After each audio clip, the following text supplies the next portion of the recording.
so cool. Tell me pretty mama, try play me for a fool. No more talking, fooling around with you. I'm gonna let you out, baby. That's what I have to do. Yeah. All right.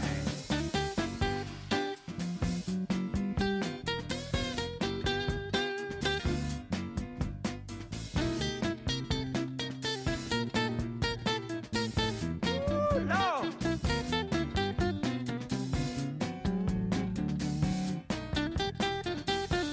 All right.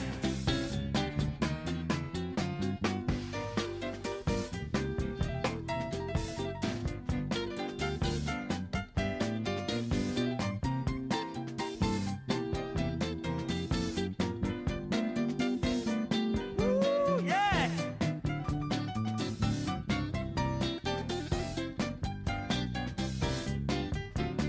Well, you tell me pretty, baby.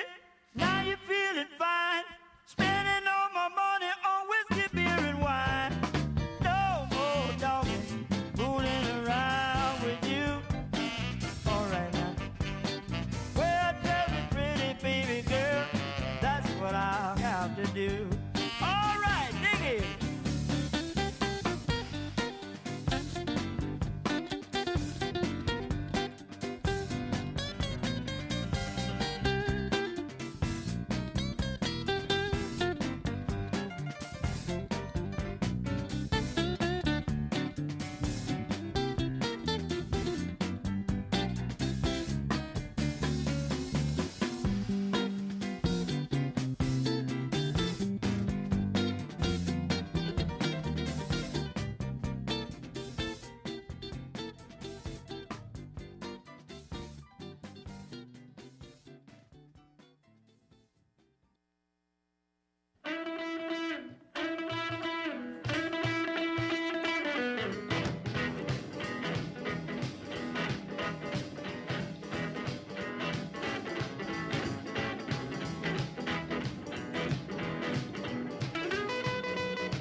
I thought I heard my baby call my name. I thought I heard my baby call my name. She called so loud, she called so doggone plain. She said, baby. She says, honey. She said, sugar. She says, baby. She says, ooh, wee, what's the matter now? Look out, baby, I'm going on down the line. Look out, baby, I'm going on down the line. 'Cause you call so loud and you call so doggone plain. That's my baby, baby. I don't mean baby. That's my baby, baby. I don't mean baby. That's my baby, baby. Well, all right, well, all right, well, all right.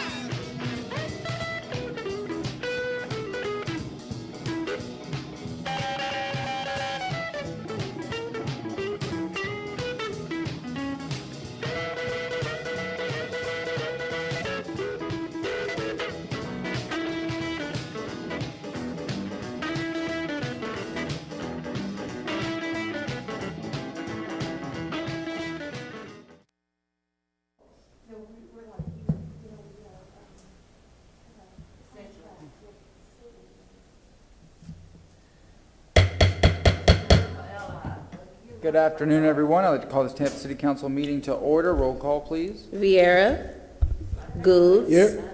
Carlson, Here. Dingfelder, Here. Citro, Here. Miranda, Here. Maniscalco. Here. We have a physical quorum. All right. We're going to start back up with item number 4. We should have a representative from the Planning Commission on. I do see one. Talk about development in the coastal high hazard area, a best practices policy analysis. And Mr. Goers is there too. We have Mr. Goers, Hay, and College. Yes, Council, this is Sean College with the Planning Commission. I'm going to be your presenter for this item. I'm the Director of Strategic Planning, Environmental, and Research for the Planning Commission. We recently completed a brief report entitled Development in the Coastal High Hazard Area, a Best Practices Policy Analysis. And I'm here to tell you a little bit about that report. This is kind of a quick, short report meant to be kind of a first starting point to discussing some of the issues associated with development in the Coastal High Hazard Area. It's my understanding that the city is about to embark on a larger, more detailed and broader study on these and other issues associated with hazard mitigation and coastal high hazard. So this is a good starting point to feed into that study. If I could have an opportunity to share my screen, I can do that and start my brief presentation for you. All right. We see the screen. Go ahead. Okay, thank you. So the coastal high hazard area is the area particularly susceptible to the effect of coastal flooding from storm surge events. It is defined by the Florida statutes as the area below the elevation of the Category 1 storm surge line as established by the sea, lake, and overland surges from a hurricane's computerized storm surge model. The coastal high hazard area has been updated 3 times since its inception, and the most recent update in 2016 significantly broadened the area we now know as being vulnerable to storm surge in a Category 1 storm. The report gave us some demographics to see what's happening with the coastal high hazard area. Since 2010, the total population residing within the coastal high hazard area and the unincorporated Hillsborough County area in total increased by 12.8% to 67,000 plus. In the city of Tampa, the growth rate was 21.5% with a current population of 55,672. During that same time, the number of housing units located in the coastal high hazard area increased as well, although at a slower pace. In Hillsborough County, the number grew by 7.4%, and in Tampa by 17.5%. Tampa now has about over 25,500 housing units in the coastal high hazard area. The slide I'm showing you now on the right, the green is the current coastal high hazard area on your right side of your screen. On the left was the previous coastal high hazard area, and you can see that there was a significant expansion as to what we understand to be the vulnerable area through modeling. We do expect another update in the next few months of this coastal high hazard area. Tampa, the city of Tampa has policies in their comprehensive plan that provide guidance to whether or not staff would recommend approval or denial of a land use increase in density in the coastal high hazard area. The slide is not a comprehensive list and is only meant to highlight some of the existing policy language that we deal with. Comprehensive Coastal Management Objective 1.1 directs the future population concentrations away from the coastal high hazard area to achieve a no net increase in overall residential density within the coastal high hazard area. However, the definition of no net increase is unclear as to the point in time at which residential densities should have been capped in the coastal high hazard area, and it is not being tracked over time. It is also unclear if this is implemented on a project-by-project basis or some other level. Consequently, the no net increase in overall residential density objective has been difficult to implement. Policies 1.1.6 and 1.2.2 limit development within the coastal high hazard area to specific uses on the future land use map and based on the ability of an applicant to mitigate the impact on shelter space level of service. Between 2001, let me get back to the right slide here. Between 2001 and 2020, 89 plan amendments were requested in the city of Tampa for properties either partially or entirely within the coastal high hazard area. Planning Commission staff recommended a finding of consistency of 73 of the 89 cases due to those applicants requesting a lower density, residential density, or the proposal was to replace residential with industrial or commercial uses. 16 of the cases of the applications were found by staff to be inconsistent or were subsequently withdrawn due to staff finding that they would increase residential density if they went forward. Now, of all the amendments requested, 72 were approved by City Council, and there were 7 instances in which City Council differed from staff's recommendation of inconsistency and did approve the application. According to staff in this review, the review of plan amendments requests by staff in the coastal high hazard area is not entirely clear and is sometimes inconsistent and may not be a really predictable process for the development community. And it seems like there could be potentially some improvements with more clear policy. An analysis of best practices, examples of how different jurisdictions deal with the coastal high hazard density issue. There was a report done by the Department of Economic Opportunity, and it found that many comprehensive plans in the state have objectives and policies that limit or restrict comprehensive plan land use category residential density in the coastal high hazard area in many different ways. They also limit or regulate the type of development allowed in the coastal high hazard area, and some establish special building requirements. Now, I want to pause here and mention that what we're talking about largely is restrictions in the comprehensive plan land use density category. We're generally not talking about zoning. This is usually and generally the practice has been to deal with these types of issues in a land use category density limitation. So what is happening around the state with some of these different jurisdictions that might be useful and a knowledge base for what Tampa could potentially do in the future? One example is that the city of Titusville completely restricts residential density increases in the coastal high hazard area. Although the city of St. Petersburg also used to prohibit increases, they now have amended their policies to consider density increases on a case-by-case basis. Half of the jurisdictions reviewed have instituted a specific density limit for residential development in the coastal high hazard area. And this can range from 1 dwelling unit per gross acre in Hernando County, or up to like 6 dwelling units per gross acre in the city of Bradenton. The city of Palmetto uses an averaging formula for portions of the residential land use categories within a density above 6 dwelling units per acre that are located in the coastal high hazard area. So that's just another method, differing method that a jurisdiction uses. The city of Jacksonville, for example, assigns each future land use category found in the coastal high hazard area with specific density maximums, ranging from 15 dwelling units per acre for low density residential to 60 dwelling units per gross acre for high density residential. Another technique is to apply future land use categories that align with existing density on the ground, The city of Newport Richey allows new development in the coastal high hazard area at densities not to exceed those allowed under the adopted FLU future land use map category, which are generally representative of the existing densities on the ground. Method 6 comes in from the city of Clearwater and the city of St. Petersburg. Both cities use balancing criteria to consider requests for density increases in the coastal high hazard area. Certain criteria are weighted as mandatory minimum criteria for density increase applications to meet. Otherwise, the request is denied. The remaining review criteria are considered and balanced on each case-by-case basis for each application requesting a change. Now, however, it has not been shown that these requirements fully mitigate evacuation time level of service issues, which just about every coastal community is dealing with, including the city of Tampa. The city of West Palm Beach uses population growth to dictate development in the coastal high hazard area. The city closely monitors the annual development in the coastal high hazard area to ensure that no more than 5% of its annual population growth occurs in this area. Hillsborough County once had a mitigation impacts offset, an exaction by the county coordinated with the school district. Although this capability remains, the program is no longer implemented.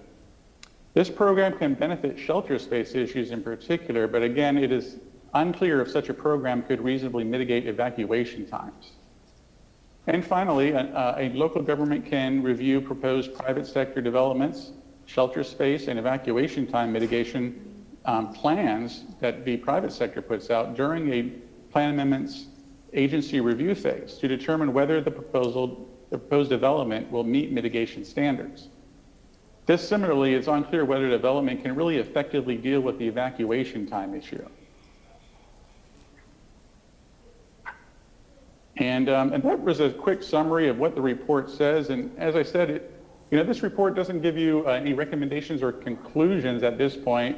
I think it's a good starting point that will feed into the effort that is going to be starting up very quickly with city staff on a broader, with a consultant study, and this can be a basis that they can include in that effort to help give some direction in the future to the city. Thank you for your time. All right. Do we have any questions? Is Randy giving a presentation or just listening?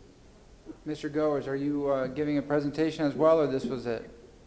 I'm listening and I'm available for questions. All right. Any questions? Dingfelder. I'll wait if anybody else has any. Anybody? Councilman Good.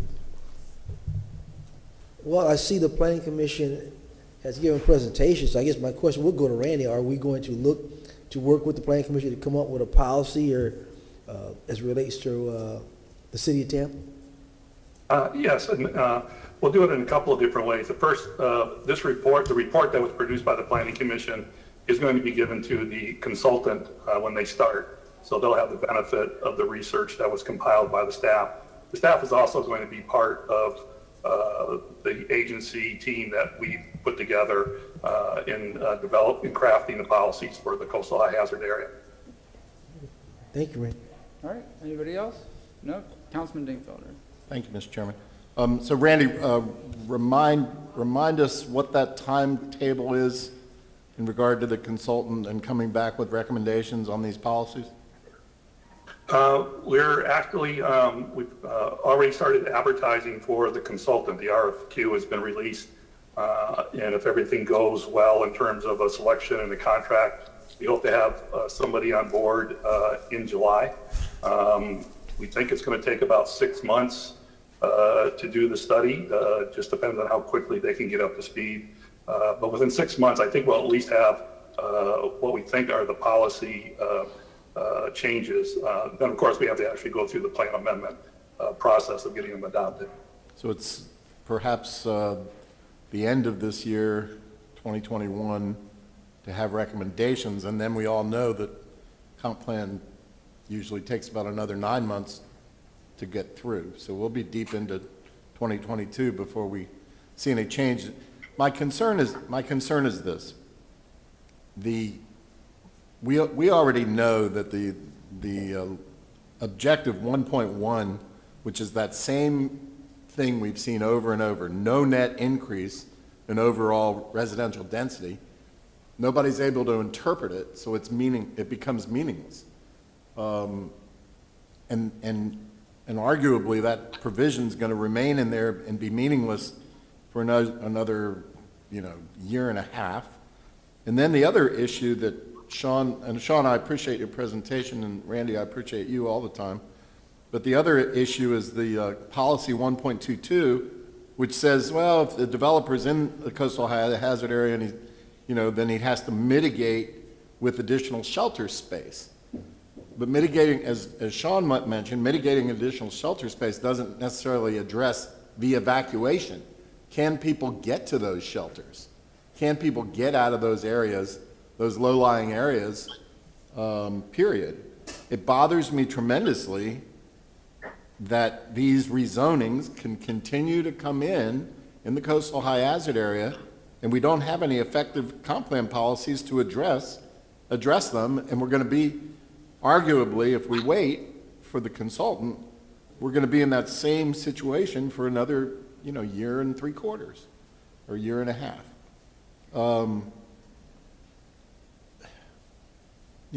I think some of these we could address ourselves, at least on an interim basis, and then if the consultant comes up with some better language, we could always improve it. But we're going through some comp plan. We're doing a comp plan change right now as related to the so-called moratorium. I think we should address these couple of policies in the short term as well. Anybody agree with me? Disagree? Councilman Good. I didn't know the time frame was going to be that long, Mr. Dingfelder. We're spinning our wheels in the mud. We're not moving, we're getting traction. I know we got a consultant, but I didn't realize it was gonna take this long to get something back to be able to, make sure that the community, is looking for a solution. And Randy, that's a long time, don't you think? Well, we may be able to shave some time off. I'm going based on our typical timeframes. The consultant might be able to come in and produce some recommendations more expediently, and that's why we're paying them. They have the expertise to develop these issues. The biggest part of this whole issue, whether we start it now or whether we go with the council, is not coming up with the solution. It's the public engagement. We've seen this already in the last 6 months. It's getting the community on the same page so that they all, by the time it comes to you, you have a solution that is supported by the community, the broad community. So that's really what takes the time. There is an extra review time because it will go to the state to be reviewed because it is a text amendment. But there's two key issues in this, and one of them is selecting the right mechanism. The other one is getting the community to buy in on those policies. And selecting the mechanism, you've seen what the Planning Commission produced. Every one of those cities has a different approach to regulating development in the coastal high hazard area. I know that once we go out in the community, we will have several different approaches come to us, and that's why we're bringing the consultant on board to leverage their experience to look at the trends, weed through all of the information, and come back with a recommendation for us and for you on what is the best approach. I respect that, Randy. My thing is that the community, especially a certain portion of our city, has been really fighting really hard, really been angered by some of the stuff that's going on. And of course, we have the developers who have their side too, but for me, I'm a community guy, and some of the developers, they don't live there. That's a business portion, but those people live there. So we have to make sure that we're taking the bulk of their concerns in consideration versus others, because those folks have to live there. And it's not like you go make you put something there. It was a business deal. We're out, and those big high-rise buildings, they come and go. People sell in, they get filled. I'm selling, So I just want to make sure that when we talk about the broader community, we have to make sure we're talking about the main knit community of their needs and their concerns. That's what I base some of my decisions on, that community and what they're looking for, their needs. So I don't know what the answer is right now. I'll listen to the other council members, but I'm just looking at, that's a long time, because we're going to keep hearing this for a while until something happens, because, you're talking way down the road. So I don't know if any other council members have anything to say, but. Councilman Carlson. Yeah, you all talked about, and I think Councilman Dickfelder talked about evacuation, and that's the issue that comes up most often. But listening to climate scientists and nonpartisan climate scientists, and listening to the risk management industry, we talked to the insurance industry and the actuarial industry. They believe that there's some horizon, maybe 50 years out, where these coastal areas will be covered with water. And so the question is, what will happen to those properties at that time? And the feedback I've gotten is that the risk industry will pull out before the water really hits. And that means that people won't be able to get mortgages, they won't be able to refinance, they won't be able to sell because people won't be able to get mortgages. And so maybe then people who have cash will be able to buy these properties. And then the other thing is people won't be able to get insurance, which also means that they wouldn't be able to get any debt on it, and who knows what else that effect that might have. I wonder, in the conversation about coastal high hazard area, is there anything in there about the responsibility, obligation, or liability even for communities to warn developers or to set guidelines, because most scientists are predicting in 50 years that those properties they're building might not be worth anything? Councilman, is that directed to me? Sure, whoever wants to answer it. Yeah, there will be, our department is wrapping up a study of the sea level rise in Tampa and its effects on our development regulations. And some of the initial ideas are looking at some of those long-term impacts, the 50 to 70 years down the road. We have the study is going to recommend some ideas, but some of them are going to require considerable community dialogue on what the implementation of any of those ideas would actually mean to first an individual property owner, to a community, and so forth. But the findings of that study will also be one of the inputs that will feed into this study, so the consultant has the benefit of understanding sea level rise in its dynamics on the community as well. Mr. Chair. Yes, sir, go ahead. Sean, this comes back to the core question, and I think you bumped against it in your presentation.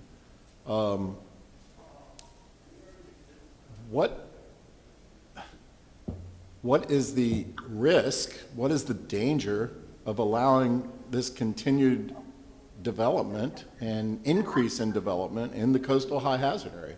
I mean, allegedly, these apartment complexes are building more shelter space or contributing toward more shelter space. So are there any other risks vis-a-vis evacuation or what have you? Yeah, that's a good question. Generally, we're doing all right countywide, the last I checked, with regard to shelter space. And as you mentioned, the real problem we have is evacuation timing. There's a certain amount of population that is going to get into their cars and are going to try to leave the county. We can influence how many people that is, but there's always, we can't make people do things. And there's always going to be a certain number of people that are going to get in their car and try to leave the county. And as you increase the population, if you increase the population via land use changes that increase density, you're adding to that population, to that percentage of that population that's going to get in their cars and try to leave. And we've determined that we cannot get everybody out that is going to want to leave in the level of service that is established under state law and under the comp plan. So that being said, there's the potential for people to be stuck in their cars during a storm surge event on the road and in dangers. So that's why we need to be very careful. Again, and we always, as planners, tend to look at this in terms of land use category changes that increase density.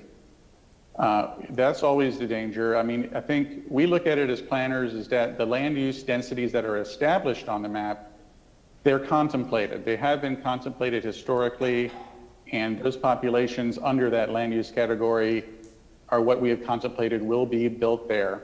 So that's where you're going to have natural growth in population in a coastal hazard because there's capacity already available under the current land use categories that are on the ground. Right, but some of these jurisdictions, Sean, have taken it a step further than the land use categories.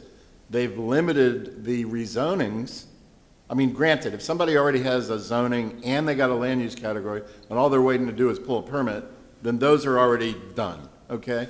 But the ones that are coming in with a land use category that are asking for a zoning category to meet that, let's say 30 or 35 units per acre on a CMU 35, a lot of the jurisdictions that you shared with us have said, wait a second, we don't care we don't care if you got a CMU 35, if you're in the CHHA, we're going to limit you to 10 units per acre. We're going to limit you to 6 units per acre, that sort of thing. Am I characterizing some of those jurisdictions?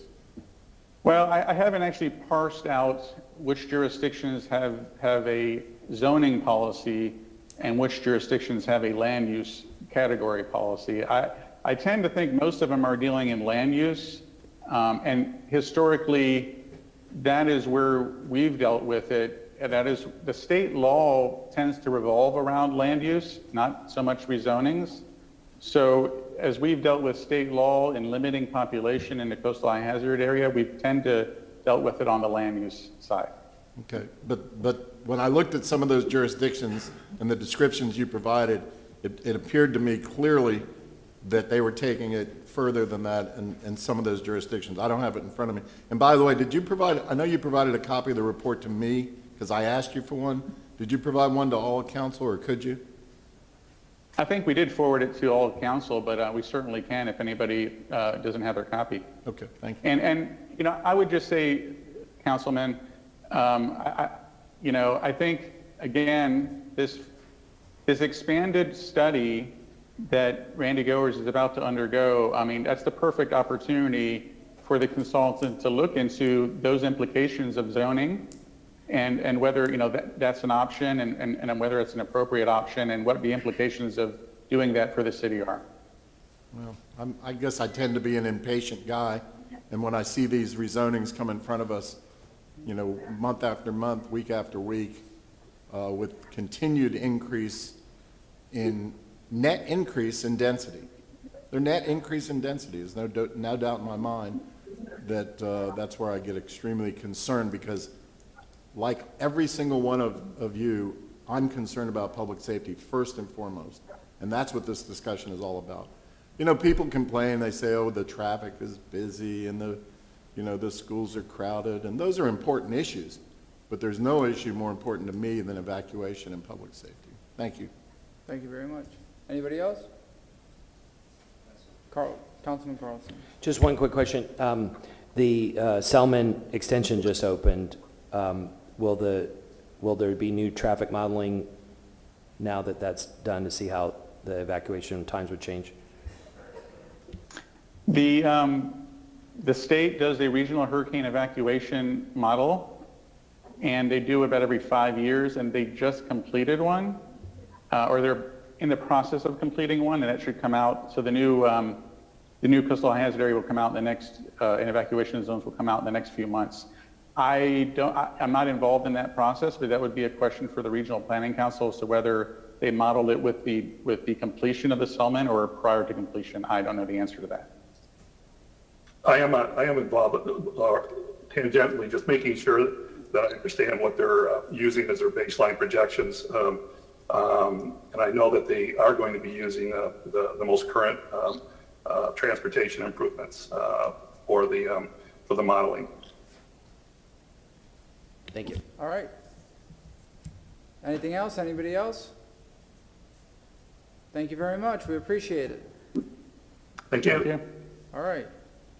Our last item of the day is going to be item number 5 regarding sidewalks and whatnot. I see Vic on, and we have a few people on, I believe. So whoever would like to begin, go ahead, sir. Sure thing. Good afternoon, Council and Chair. Vic Bide, Director of Mobility Department. I'm also joined by Patrick Perez with the Legal Department, should we have legal questions. We did submit a presentation, if we could bring that up. The item today that we're going to discuss is the sidewalk the sidewalk workshop and the motion made by Councilman Citro a few months back when Walk by Tampa made their presentation and made certain recommendations. Next slide, please.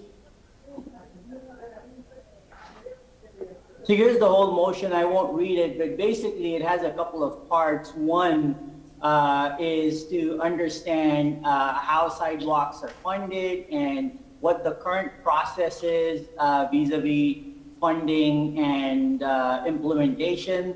The other aspect, or the other part, next slide please, of the presentation is kind of looking into the future a little bit. How will we be prioritizing sidewalks, starting with the MOVES plan versus how we're doing it currently, which is the previous section. And the third part of the conversation is going to be Walk by Campus specific proposed code modifications and staff reflection and recommendations on the same. As far as Q&A are concerned, we have a Q&A slide between each of the sections if you wanted to break up the discussion into these 3 items, or we could do the whole discussion at the end. That's the council's pleasure. Next slide, please. Next slide. Next slide. Thank you. So let's look at the in lieu fee itself. It was first established in April of 1990. The in lieu fee is described in Chapter 22, Streets and Sidewalks of the City Code, particularly under Section A that deals with permitting and fees and so on and so forth. In 2010, the in lieu fee was reduced. What used to be $43 was reduced to $29. And based on what we've researched, it was because of the cost of sidewalk construction at the time by developers, and we'll be making a recommendation on the same. And certainly no escalation was included to account for increasing costs over time, and so it's been captured in place at that. And since then, construction costs have increased significantly. Just in the last 2 years, we've seen construction costs go up by around 40 to 50% in some cases. Next slide, please. So apologies for a slightly complex slide, and there's a little bit of information missing at the bottom, but basically what this shows is on the top, the table on the top is in lieu fee balances that we had collected as of December 4th. The next table is where those in lieu fees are collected under. They're collected under impact fee or multimodal fees.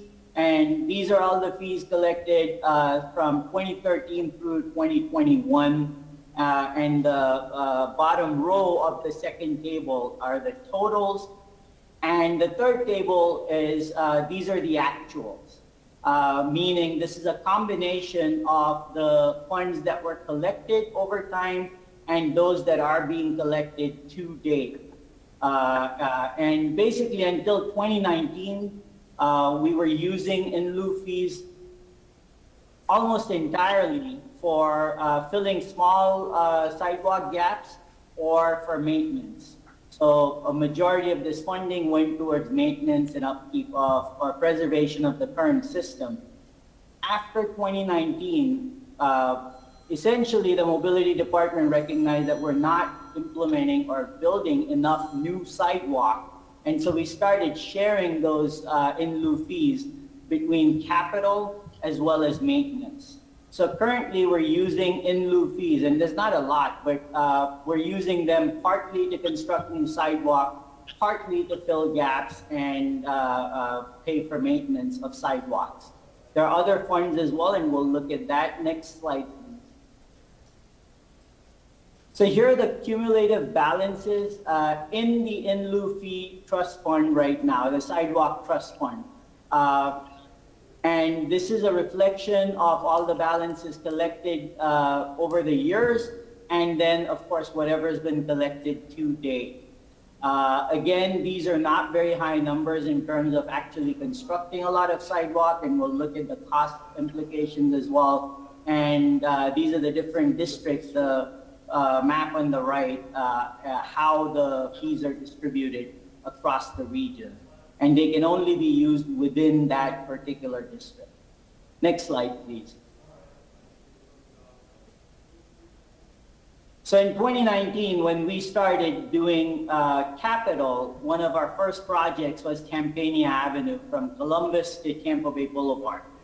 This is a very simple project, meaning there were no stormwater considerations or mitigation to that effect.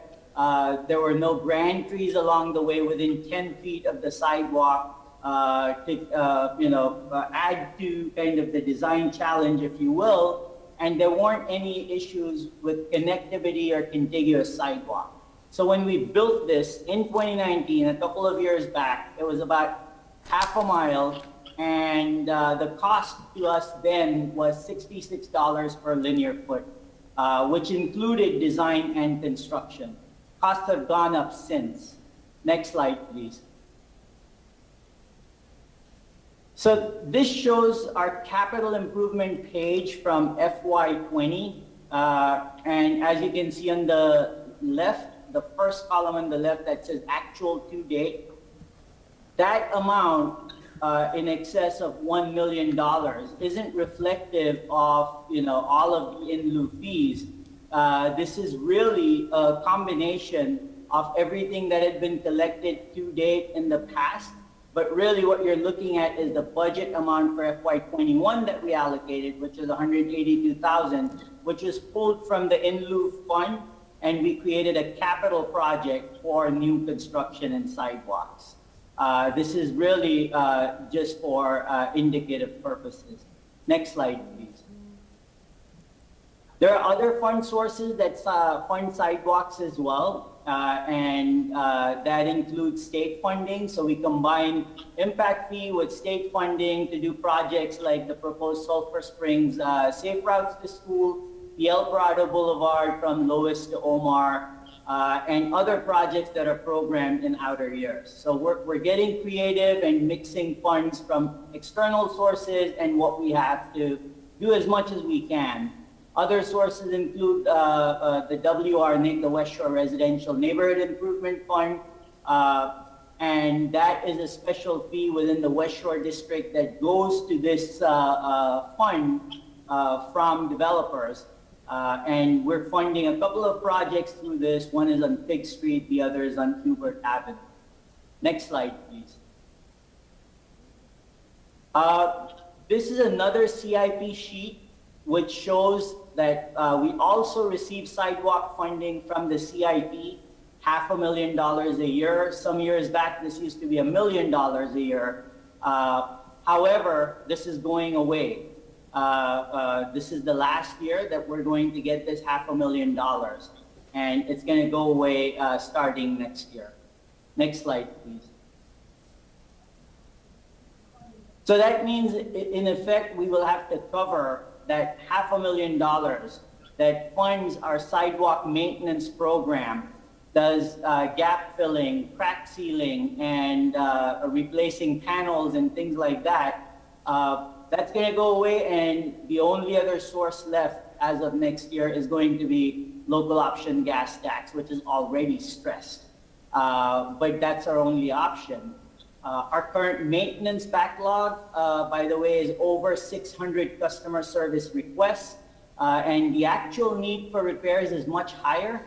And the reason is our program is reactive, meaning we're going down the list of various citizen requests that have come in, and we're filling those gaps as they come in. But that does not mean that that's the whole picture. There are many other sidewalk gaps within the city that we're in the process of identifying, and we'll touch upon that real soon. And we just haven't received complaints for that. And that's typical. Certain neighborhoods we hear a lot from, and other neighborhoods may not, but it does not mean that their infrastructure is great. Next slide, please.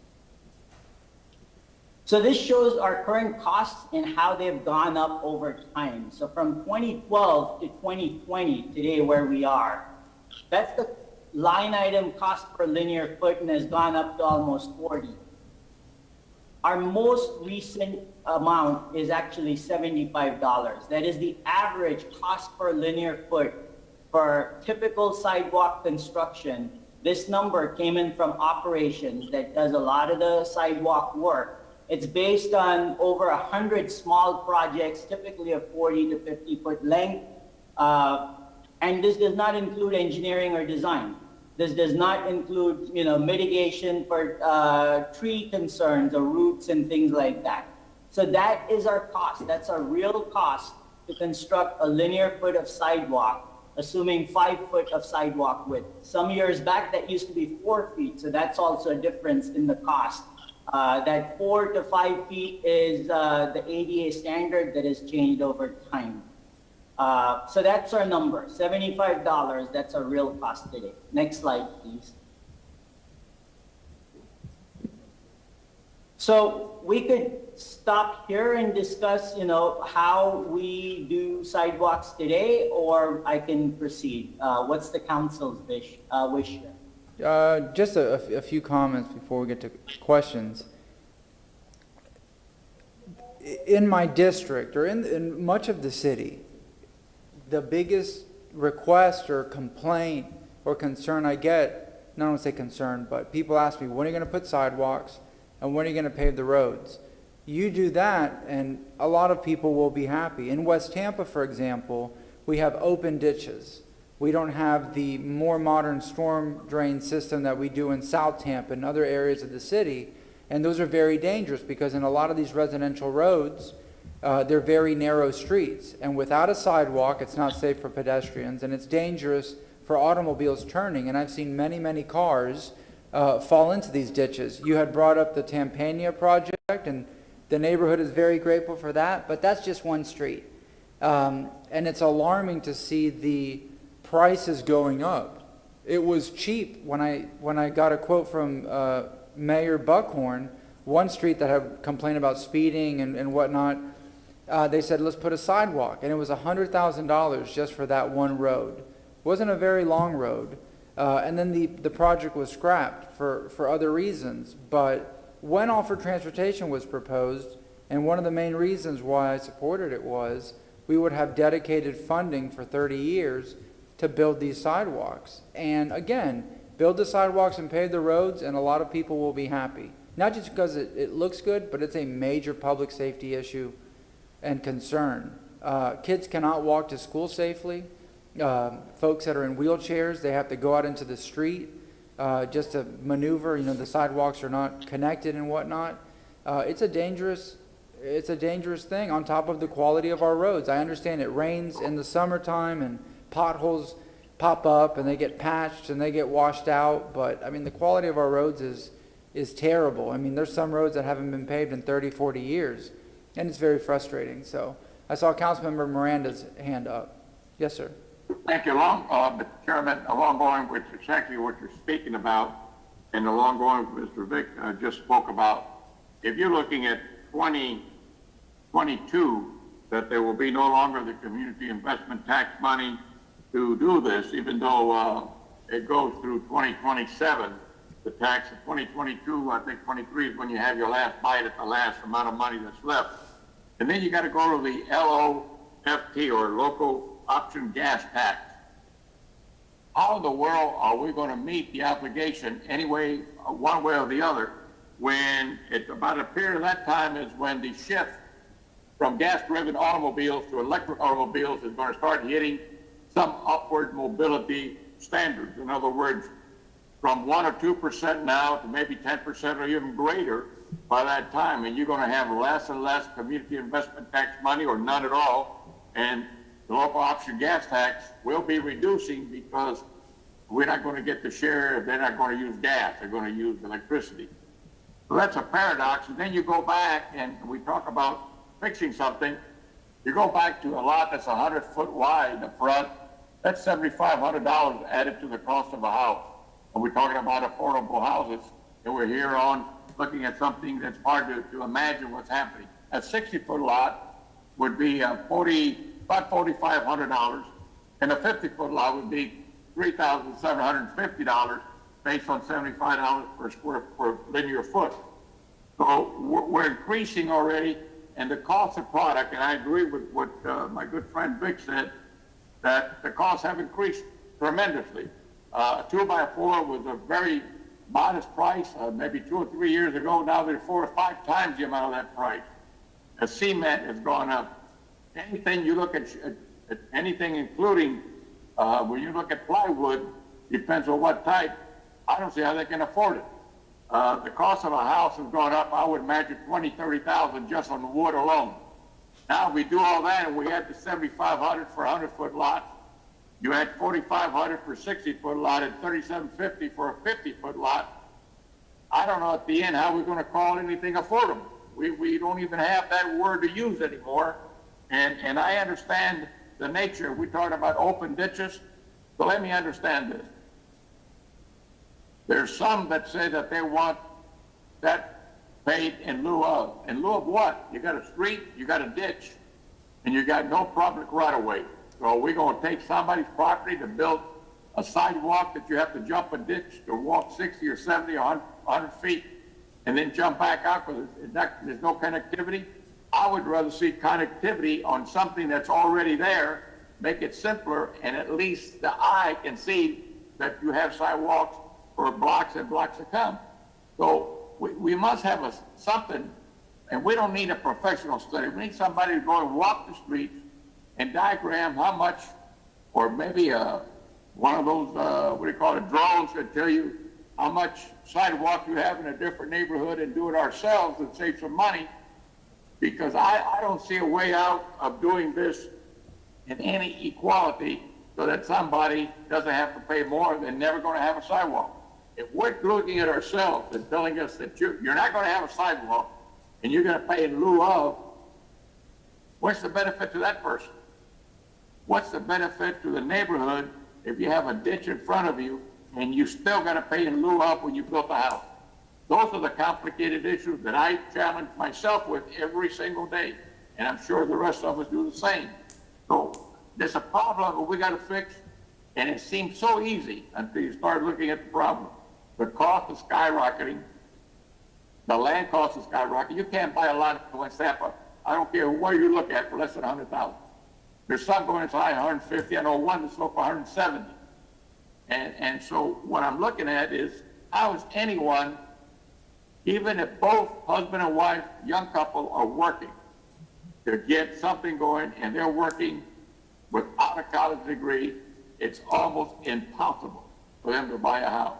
And we have to look not only at those that can afford it, but those that can't not afford it. And we need answers, and I'm just asking for some help to find the answer. Thank you, Mr. Chairman. Thank you, Councilman Dingfelder, and then Councilman Good. Thank you. Yeah, this morning I called Vic and I said, Vic, where's the discussion about the in lieu fee? And he said, oh, that's the second and third part of his presentation. So I think that discussion is coming, and it's a good discussion, Mr. Miranda, an important discussion. I think we're going to get to it. But my question, as related to what we've heard already, is, Vic, you sort of gave it as a given that the CIP money is going to be going away at 2022. Why? Why do you say that? And my second question is, does your $75 include project management costs? So the first part of the question is because that is what we've been advised by Revenue and Finance. My understanding is that the funding runs out. That the funding runs out 5 years later, Mr. Miranda said, like in 2025 or 2027. So why 2022? Who's making that decision? I thought City Council was the one who establishes the CIP every year. There's Gene Duncan. Hi. There. You can help us with that question, Gene? Yes. We have been informed by Revenue and Finance that there is a laundry list of what the apple going to consist of. And there's some other priorities that we think are going to win out over sidewalks, which are in the public safety area of our needs. So it's not 100% decided yet. And of course, we need to go through the budget process to make these final decisions with the council. But we are apparently low on that priority list at this time. So we like to plan for the worst. What's that saying? Plan for the worst and hope for the best. And so that's basically what Vic is saying when he says those funds are going to go away. Okay, well, I know at least this councilman is going to keep a real close eye on that issue on the CIP because sidewalks are something that we all hear about, you know, on a very regular basis. It's not just this one group Walk by Tampa that's doing a good job, but we all hear about sidewalks all the time, and the fact that we might defund them so we can continue to pave roads or what have you, I just think is the wrong direction. I would hope the administration would agree. So my other question, Vic, was perhaps an easier one, was does the $75 per foot include administrative and project management costs? Thank you, Gene. No, it does not. Okay. It includes administrative costs on our side. It does not include project management costs or design. That's over and above the $75. Well, when you were going through your spreadsheet, project management costs were not insignificant. I saw $50,000 or something like that for project management costs, so.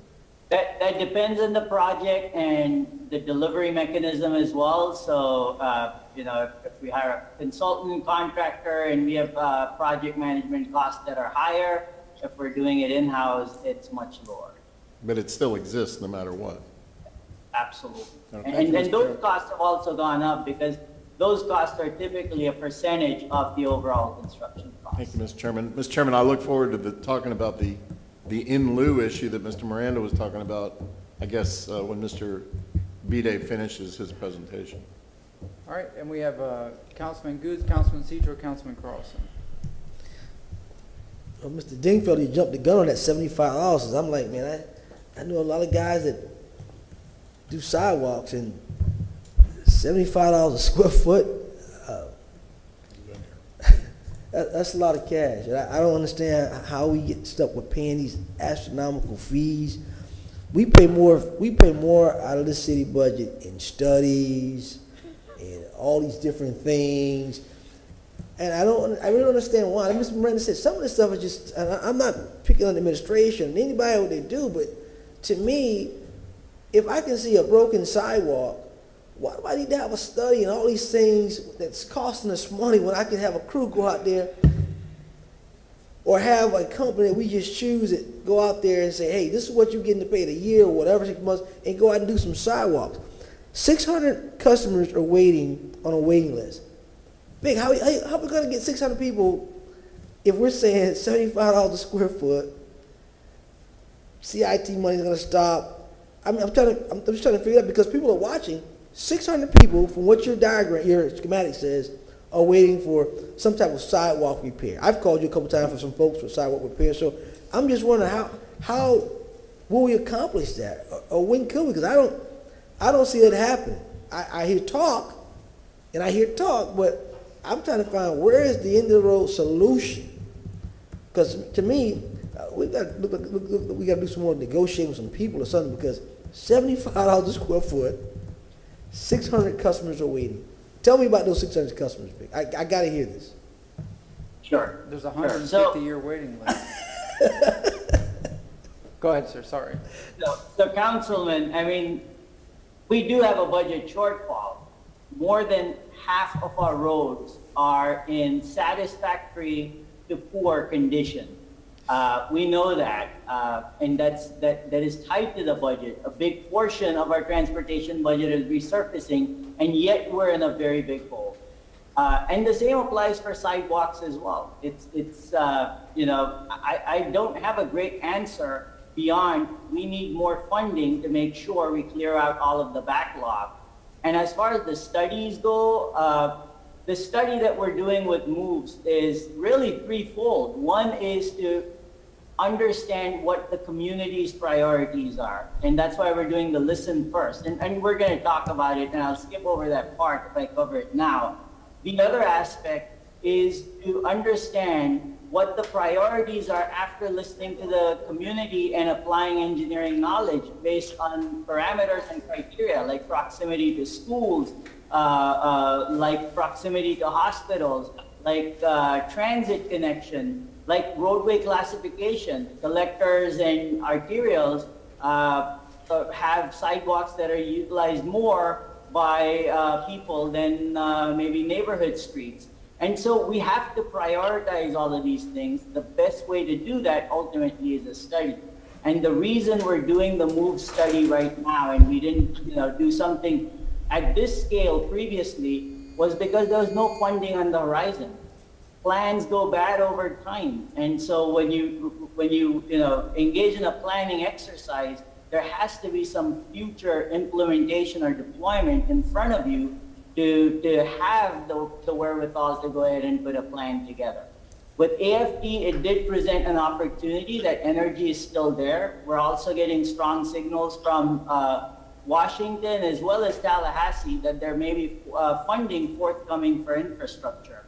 So that planning, that listening to the community is critical to be done right now.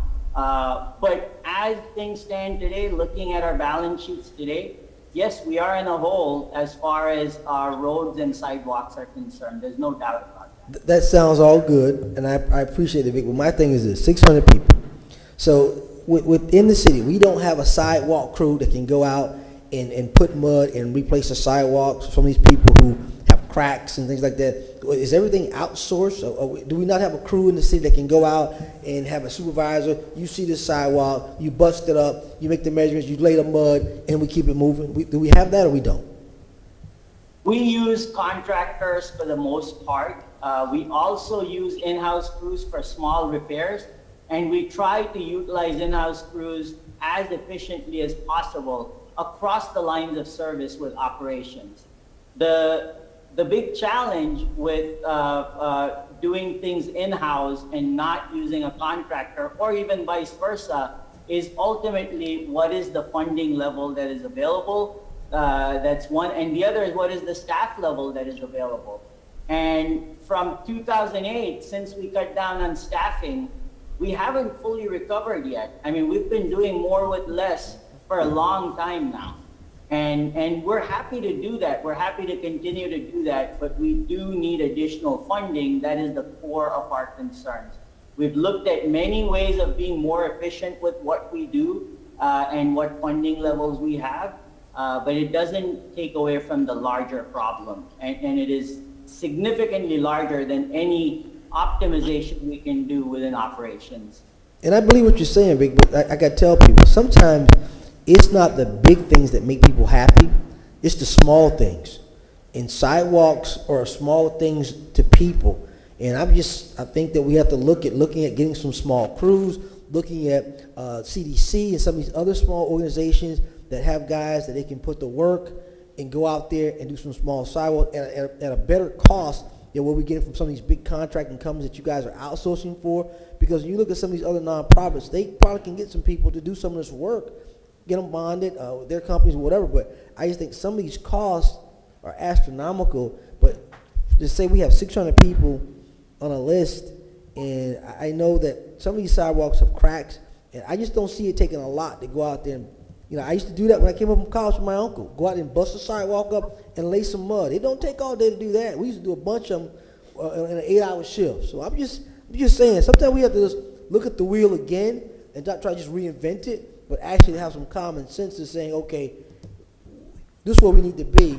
And again, it's the small things. Sometimes the biggest things are the best, the small things. I yield back to Chairman. Thank you. And before I go to Councilman Citro, why doesn't the city create a dedicated sidewalk department? Think about it. Do the work ourselves, hire local individuals. We talk about creating jobs, we're talking about putting people to work. It's just, I think Councilman Good said it one time, when they see a government contract, the prices go up and they take advantage of it. When we can do it ourselves, in-house training, in-house work, I'm sure the city had to have years ago, maybe under Nucio, maybe under a mayor half a century ago, a dedicated sidewalk division or something, along with street paving. So, Councilman Citro. Thank you very much, Mr. Chair. First of all, Vic, thank you for everything you do in the mobility department. You are my go-to guy when it comes to anything mobility, and I thank you for all you've done for me so far. I also want to thank the administration for allowing me to be able to go to department heads directly. In past, that really wasn't allowed, and I thank goodness that we have the administration that we have now for that. My concern, Vic, and I've spoke with you many, many times, because Hillsborough County School Board is not busing students within a 2-mile radius of any school, we have children walking in the streets to get to school. Not only in West Tampa, not only in East Tampa, not only in South Tampa, but all over the city. I don't want to see mothers pushing their carriages in the streets. Now, I understand that we have various different reasons why we can and cannot put sidewalks in. Trees, ditches, I understand. But somewhere along the line, when we stop having contractors put in a sidewalk in front of a house, that left gaps. I understand we have a maintenance for our sidewalks, but if the sidewalk is not there in the first place, how are we going to maintain it? Now comes the question. There is a bunch of cities doing impervious sidewalks now. There is a rubber track on MacDill Air Force Base that stretches for miles. And the last 10 years that I've been going on the base for certain events, nothing has ruined that. We're talking concrete. My vision is to get children off the street, get mothers off the street pushing their strollers. Is there any other materials that we can use that don't cost $75 a linear foot, that is impervious, where the roots to the trees still get their water and are disruptive? Is there, forgive my ignorance, Vic, but is there some other material that we can use to move those people off the streets and onto sidewalks to make it safe? That is a great question, and right now that's the million-dollar question. There are other materials to build sidewalks with. There are rubberized materials that are more shock absorbent, that are pervious as well. And then there are other ideas as well. You know, we have in the past built boardwalks to avoid trees, which adds to the cost and maintenance.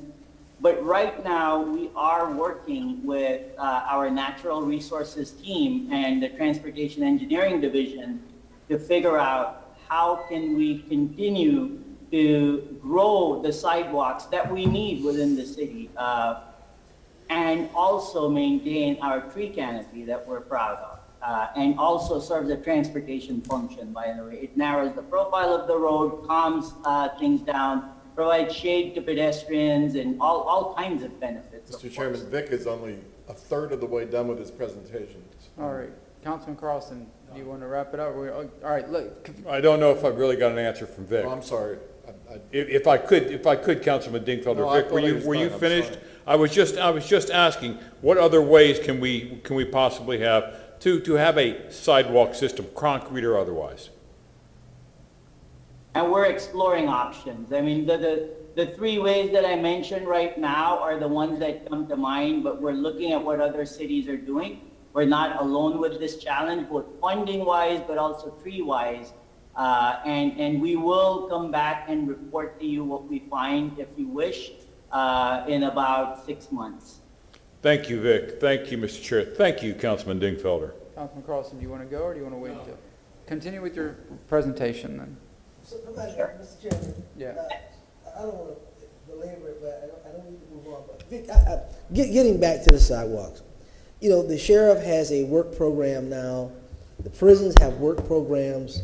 Maybe we need to look at these people returning back and getting them to a position to where they can be able to be a helpmeet to the city.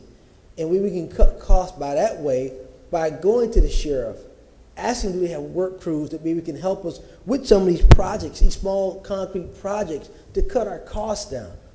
And that way you can help a guy get a trace. When he gets out, he can go somewhere and get on someone's crew. Now he has a job because now he's working up his own city get back to his feet. So I hope y'all can explore those type of options too, to try to get these 600 down, because there are other ways and means. We can't be afraid to think outside the box a little bit and give everyone a hand. And I think you can do that by getting with the sheriff, getting with DLC, and seeing if they got guys. I know a lot of those guys in prison, they know how to lay mud. And you may can cut this cost by astronomical fees by allowing them to get on and having them supervised by the sheriff, having them supervised by DLC, having them get out there and help us work on some of these projects. So it's just a thought that I had to come up, because I see it all the time in other cities, they do it. So just a thought. I appreciate it, Councilman, and we will think outside the box and come up with creative ideas. I'll give you an example of what we've done with traffic signals and quick build projects recently. Starting this year, we have started kind of shifting from just large capital projects where we can just do one or two, which are also important because our infrastructure is falling apart in some cases, to quick build projects where we're able to do more projects, impact more of the neighborhood, to your point, to reach the community and do what we can. And one example of that is within the last calendar year, or rather from last March to this March, we've converted over 73 intersections to all-way stop control as a simple, quick build way to calm traffic within neighborhoods, to make it safer for pedestrians and bicyclists. So we are doing what we can, and we'll look for creative ideas, certainly. And with signals, what we've done is we've started putting in temporary traffic signals that still provides traffic control until we can build together the budget, kind of what we do with the sidewalk fund. We wait for it to accrue to do something meaningful. So we'll do the same with sidewalks. I make that commitment, absolutely. Thank you, Vic. Thank you. Always a good job. Thank you. All right, continue on with the presentation. Sure. Next slide, please. So this part, we'll take a look at moves, and I'll move fast through this because we've discussed a lot of this. Next slide. So again, this was mentioned earlier today, we're the 8th most dangerous region for bikes and peds. Many reasons for that. We won't get into that. Next slide, please. Tampa Moves program, you have been presented with the basics, but the idea of this program is driven by Vision Zero, driven by our infrastructure needs, and driven by the fact that we're rapidly growing and need to keep up with the challenges of our times. So the plan itself sets a 30-year vision for mobility for the city. Next slide, please. The first aspect of this plan is listen for sessions. You all are aware and receive notifications as these things come on. And the idea, again, is ultimately to set standards and priorities for all modes of travel and create a vision or a template.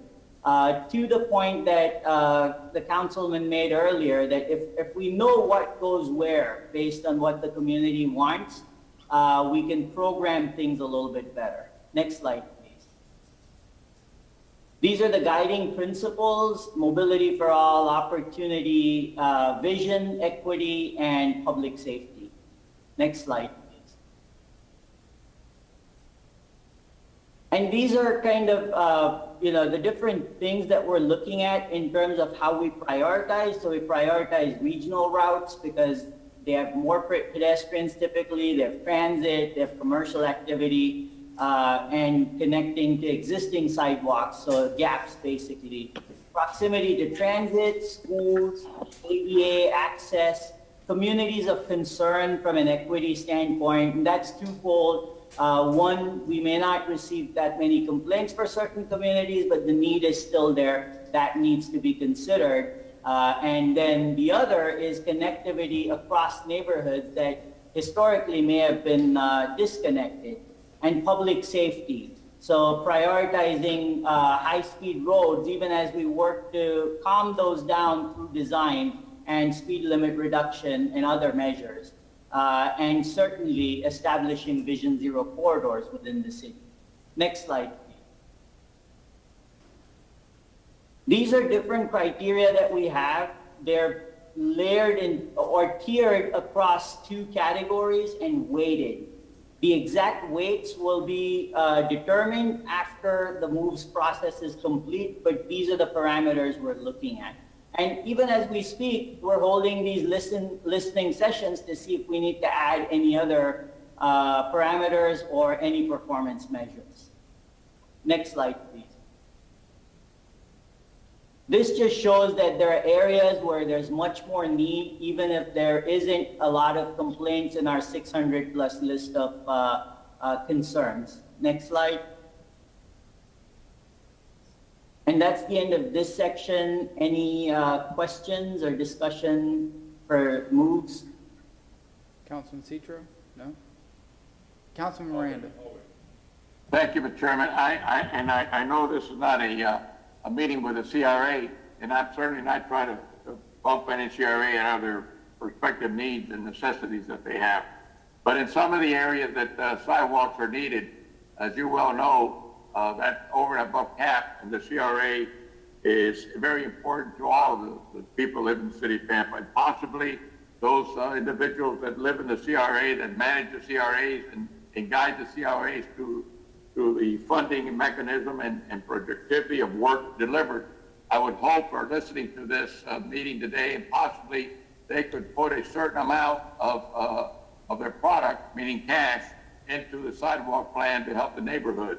And I'm not trying to tell them or strong arm them or anything else, but I'm just asking for them to look at it, take a real good look at the areas that they represent, find out through your work, Vic, find out where the sidewalks are needed within the CRAs, and see if we can help themselves by having some of that money, not all of it, of course, but some of that money, a certain percent, to go into sidewalk. It's very important. I'm not against sidewalks. I'm for sidewalks in an equitable manner. And I know sidewalks are facing a lot of challenges from you built the sidewalk or do you fix the street? And I understand that's maybe we can get some neighborhoods to start doing neighborhood walk and tell you exactly what they have. Do they have sidewalk, any connectivity? How far is it? How much sidewalk do they need within a square block? If just one person or two persons could get together, you can have at least an idea. I'm not going to tell you it's going to be perfect because it won't be. But if you do a city map and you put those figures over it, you can find out exactly what you need with very little money. Thank you very much. Councilman Good. Mr. Miranda, thank you for that. You know, for years, the East Tampa CRA has given money to transportation to do roads. And that's what kept East Tampa afloat a little bit. You've still got some challenges, but each year they've given money. Now, I don't know if there's a line item in the CRA for East Tampa now, but it used to be a line item in reference to sidewalks in there. And again, I go back to saying that's another source. If there is, like Mr. Miranda said, that's what that money's for, infrastructure as well. City can't do it all, but that money that's coming, that's not going into the general fund, it's going into the community from the CRA can be utilized for some of those projects. And we talked about this before when we had a couple meetings in West Tampa with a couple of folks about those same issues. So I'm hoping that we can talk to Ms. Van Loan and see what those line items are, identify those communities within that CRA to start doing some sign work. But again, looking at what I say, apprenticeship, entrepreneurship, and looking at the sheriff and DOC to be able to help in those CRAs, because maybe the city might have a certain guideline or whatever, but the CRA doesn't. And looking at getting some of those folks from what I call underneath the trees to work, who know how to lay mud and be able to get some of these things done. So again, looking at all avenues at this point. Thank you, sir. Mr. Miranda, thank you again, sir. Vic, are you finished with your presentation, or you still have more? I still have the last. Okay, I'll wait until the end. Thank you, Mr. Chair. All right, go ahead. All right, next slide, please. So in this section, we're going to look at the proposed changes or code modifications from Walk Bike Tampa and our review of it. Next slide. So we've had several meetings with Walk Bike Tampa over the last, I want to say about 6 months. This is a very important topic that they've brought up, and this is a conversation we absolutely need to have. So I thank Walk Bike Tampa for their advocacy and bringing this to forth, because there are many areas of improvement in-house for sure, besides just the policy as well. We also met with the Builders Association, Tampa Bay Builders Association, and have had a few conversations with them subsequent to that as well. And of course, we've worked with internal stakeholders within the department, primarily our development and growth management team and construction, or what used to be the construction services division, because they do a lot of the intake or the permit intake for residential projects. For the most part, it's residential projects that impact this conversation of in lieu fees, because commercial projects almost always build sidewalks. I think from 2013 through 2021, there have been maybe 88 projects, commercial projects, that have availed the in lieu option. All others have built sidewalks. Next slide, please. So this is data that we received, the chart on the right, from Development and Growth Management. It basically shows residential new constructions and additions and the permits with and without sidewalk in lieu fee. And if you look at 2020, for example, what the data shows is there are 35 developments that leverage the in lieu sidewalk fee, meaning they said they wanted to apply for it, and at the end of the project, they paid for it before they got their CO, Certificate of Occupancy. The other 2021 in 2020, which is the blue line on the bar chart, that represents all the other residential developments that did not formally go through the process of in lieu. So they either built sidewalks or they may have not built sidewalks for certain exemptions. Again, we're looking at this data more in depth as well. I know that our DGM partners are working on an upgrade to Accela, which documents a lot of this data. And they will require about 6 months, 6 to 9 months to make sure that we add additional fields within Accela to be able to track this data better. And of course, any potential code revisions that would also have to be codified within Accela. But the story here, in essence, is that it's residential units for the most part that are considered for the in lieu process. Not considered that apply for the in lieu process, because commercial developments almost always build sidewalks. Next slide, please. So now, walking through proposed code modifications by Walk by Tampa. The first one was an amendment or a modification to section 22-103A. And this relates to requiring sidewalk construction within 2 miles of a school. Our recommendation is that this change isn't needed because it's a little bit redundant. Current code already requires that all residential and commercial properties must build a sidewalk, unless there are exemptions or unless there are any other factors. So this part of that section, that's already covered. The other aspect is if we did apply the 2 mile rule, in essence, that would cover the entire city, which is how the code reads right now anyways. There aren't any exceptions cited in this particular section. Next slide, please. So the next modification proposed by Walk by Tampa was to remove exemptions for sidewalks where contiguous sidewalks do not exist. This is the connectivity issue. So if you're building a home on a street where there are no sidewalks already, having 50 foot of sidewalk or 40 foot of sidewalk isn't, going to help that street as much. We do have certain considerations with this recommendation, and we recommend revising the code to allow the in lieu payment if there are no sidewalks present along the block face.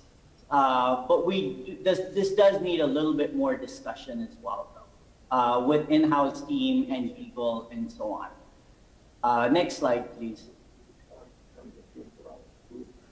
All right. This was related to section 22-103A3, and Walk by Tampa's suggested modification was to remove exemptions for sidewalks.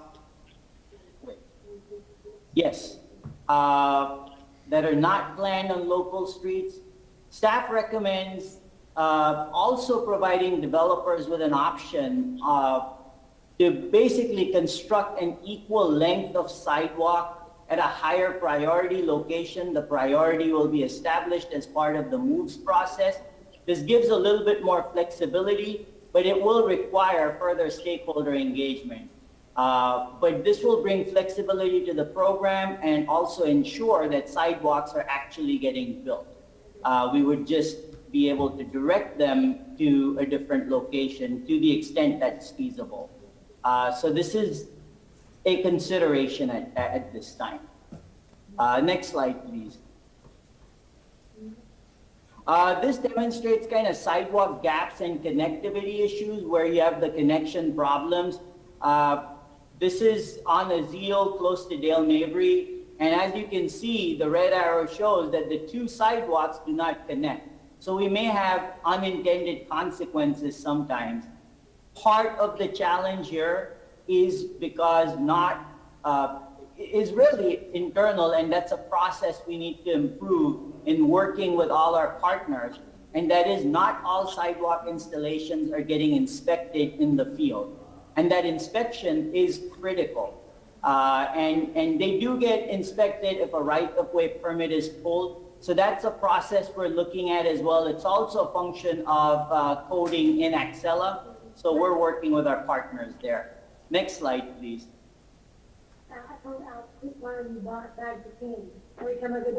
So this recommendation relates to the in-lieu fee, and Walk by Tampa proposes to double the in-lieu fee from $29 to $58. Our recommendation is if we're going to increase it, let's increase it to 75 because that's a number we know is what it cost us today.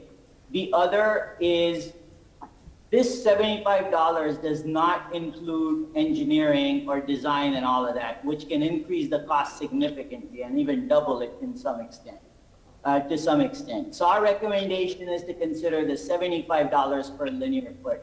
We know this is high, but this is our actual cost. Next slide, please. The next modification proposed was to section 22103C, and particularly related to removing the exemption for proximity to grand trees. In conferring with various departments, this can be somewhat problematic because there are challenges with accommodating sidewalk within grand trees. And those challenges could be easements, rights of way, a host of issues. And we know this because we ourselves face with these challenges. And so to impose them on a developer wouldn't be equitable in that sense. What we do recommend is to explore modifying the language and requiring accommodation of trees so long as ADA compliance can be maintained. That is a case-by-case issue and will require further collaboration. So this is also a strong consideration at this time. Next slide, please. The next one is also to section 22103C, and this has to do with stormwater ditches, and the recommendation is to remove the exemption. This recommendation we do not support, only because, for one, you have unintended consequences like the picture shown on the right, where you may have an existing ditch and a sidewalk gets built. Again, in this case, frankly, if we had inspected it, it would have been caught. However, there are other challenges associated with ditches. And again, not all ditches are dangerous. And there are advantages to ditches as well in terms of water quality and drainage. So I wouldn't, rule out ditches altogether. There are some advantages, particularly around management of water quality and stormwater, but also the cost here. So cost is a factor, and complexity, that's another factor. So the stormwater is a system, and so we can't take it segment by segment in 50-foot pieces. We recommend that we not move forward with this, this suggestion. Next slide, please.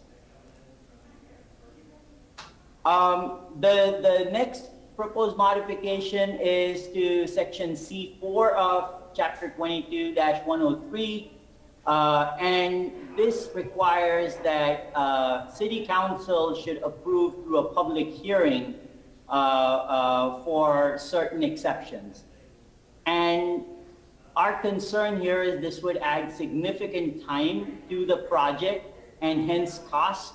And so at this time, we recommend that we not consider this and we move forward. Next slide, please.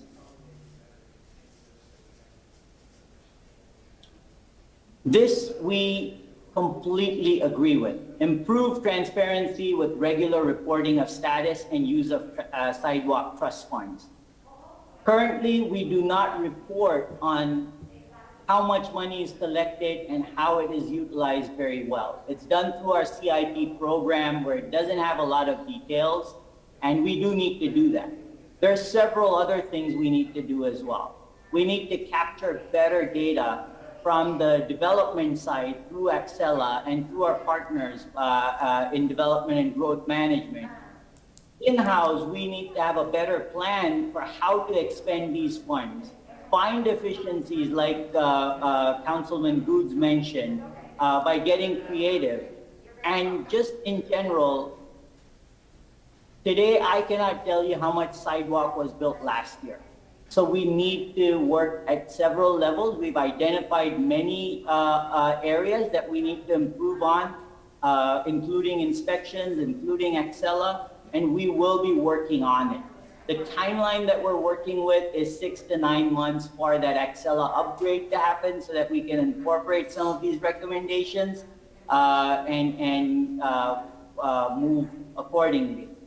We're happy to report on what improvements we've made to the process within that time frame identified by development and growth management.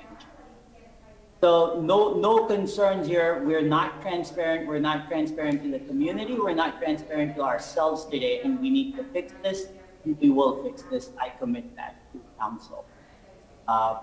Next slide, please. This is a summary of the discussion thus far, really, and so I won't really dwell on each of the topics, but I'm happy at this point to answer any questions or move to the discussion portion. Next slide. Thank you. Thank you very much. Does that complete your presentation? Yes, sir. Councilman Dingfelder. Thank you, Mr. Chairman. Thank you, Vic. Whoever's running the slide, can you go back one slide? So I think we need to review this carefully, but I just wanted to go over really a critical policy issue. And Mr. Shelby reminds us often that we are, need to address policy as related to our code. What Mr. Bide showed us earlier is that 98% of the single-family construction opted for the in lieu payment. Okay? 98% of single-family construction last year, and the numbers I saw up there said something like, I think 2,200 opted for in lieu versus the 35. So they obviously thought it was a better deal to pay that $29 per linear foot as opposed to building it themselves. Okay? If I could clarify, Councilman? I'm sorry? If I could clarify the information, it was the 35 paid the in lieu fee and followed the process. The 2021 or 2021 cases, they did not follow the process and pay the in lieu fee in order to get their CO. And so we don't know exactly what happened with each of those cases, but it's likely that they either built the sidewalk or a sidewalk was not built for some other reason. Okay, so the wording was very, very confusing then in terms of that graph, in terms of in lieu versus not in lieu. So you're saying that the 35 went for the in lieu, and the other people didn't. So then that leads to my next question is, how many folks sought an exception? How many folks were waived out of the 2,200? How many of those were waived from doing their, I don't know who's talking, but from doing their sidewalks that were required? They were waived because there was no connectivity. Is that a possibility under the code? And here's you can answer in a second. Here's my point, is right now the code in 2 or 3 different provisions that I've seen in 22-103 says, if you look up and down that street and there's no sidewalks today, then we don't really care. Then we don't really care. Okay? And the reality is, in many, many places around the city, including like, let's say, Virginia Park, okay, 10 years ago you could look and there was no demo, there was no tear downs, there was no nothing. Now, half the houses have been torn down. If each one of those had a sidewalk put in, we'd almost have a connected sidewalk and a connected street. They would have been paid by the new people who built those big new houses. But it's not just Virginia Park. Now it's all over the city that we've got knockdowns, and yet we continue to allow them, you know, say, you know what, you're just the first house on the street. Well, they're the first house on the street, but we know they're not going to be the last. Okay? And we need to fix that, and we need to fix it now, and we need to fix it in the code.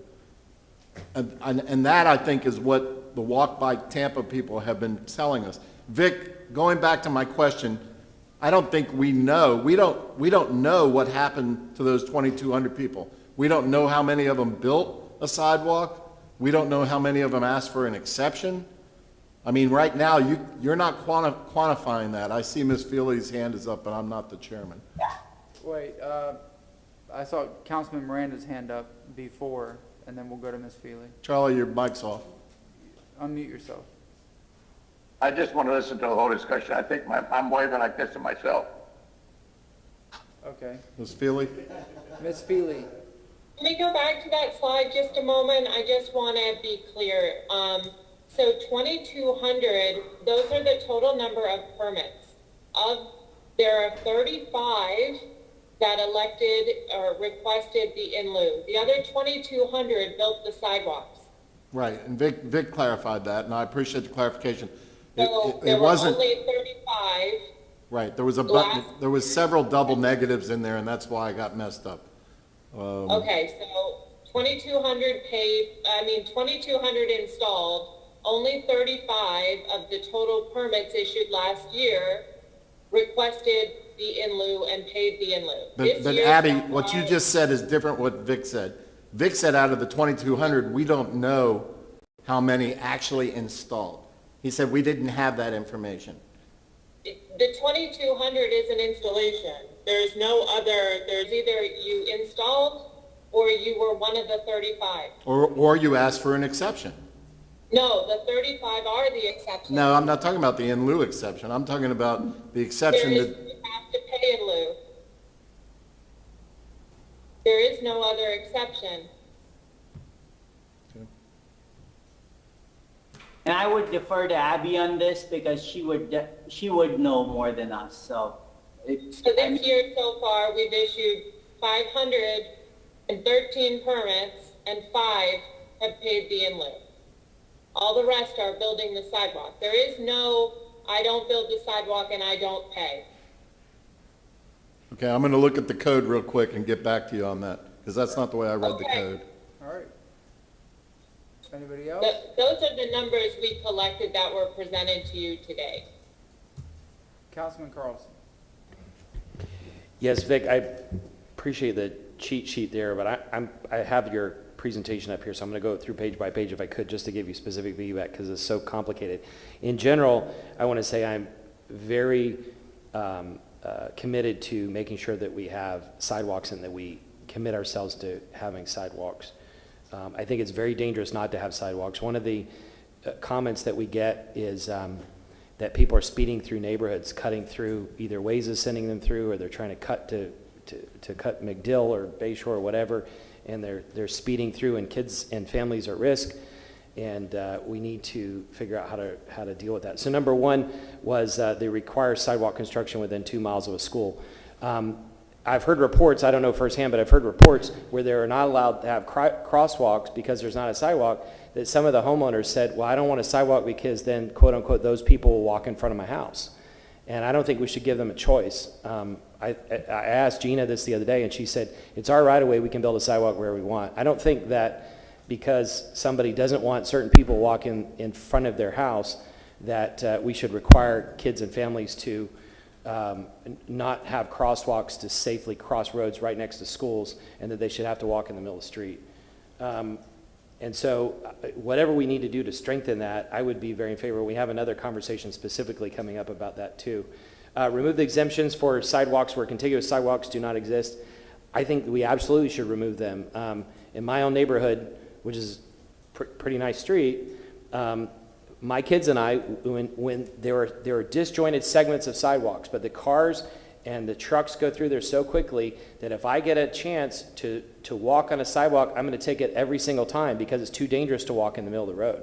And so even if we're walking on a sidewalk just in front of two houses, those two houses sidewalks might save somebody's life or save somebody from getting hit because there's way too much traffic. I think we absolutely should require sidewalks, even if it's not contiguous.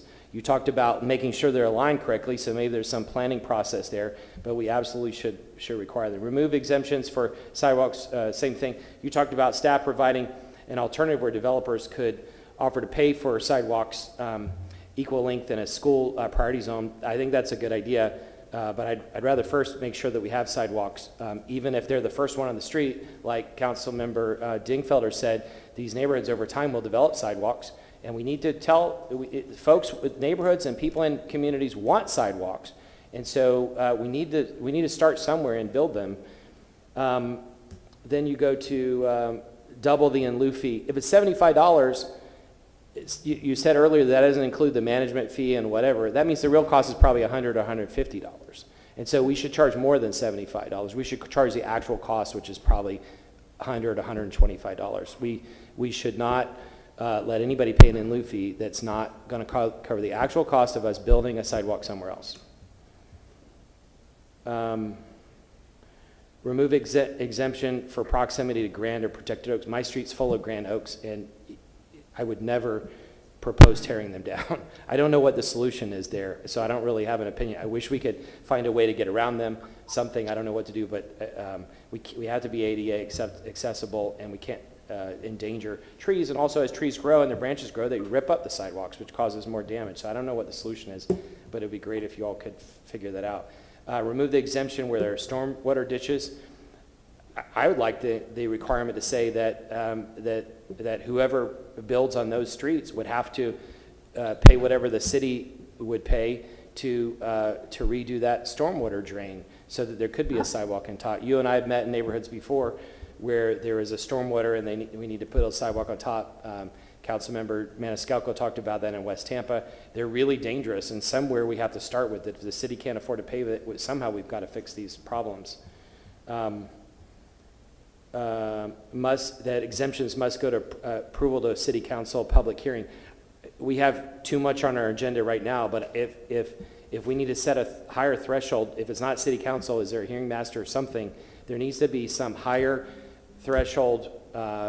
Cost may be part of it, maybe some other process to make it more difficult to opt out. It sounds like from Ms. Feely's numbers that it's not that big of a problem of the people opting out, but we need to make sure that we mandate sidewalks.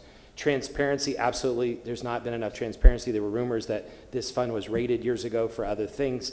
I don't know if that happened or not, but the public wants to know, and this is all sides, the sidewalk advocates and the people, the developers who are paying. They want to know that the funds are going where they're supposed to go. So I appreciate your commitment to that.